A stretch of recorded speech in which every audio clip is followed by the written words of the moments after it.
थोड़ी देर रोना फिर चुप हो जाना, बच्चा बिगड़ जाना, माँ बाप जीवन भर रोना,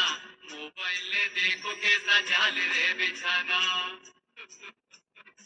भैया बच्चे मोबाइल चले चले तो पागल भी हो भैया।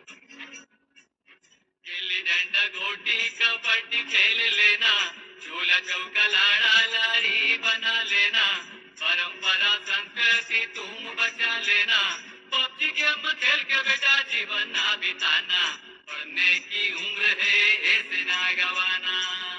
काका, आप ही यहाँ से संकल्प लो कि छोटे बच्चों को मोबाइल चलाने नहीं देंगे और उनकी पढ़ाई पर ध्यान देंगे, क्योंकि काका यही बच्चे आपके सपनों को साकार करेंगे, यही बच्चे एक दिन हमारे गांव का नाम रोशन करेंगे काका। परीक्षा पास यार एक पढ़े पे ध्यान लगाना, माए बाप का नाम रोशन कर आना, आओ तुम कसम मोबाइल को न छूना,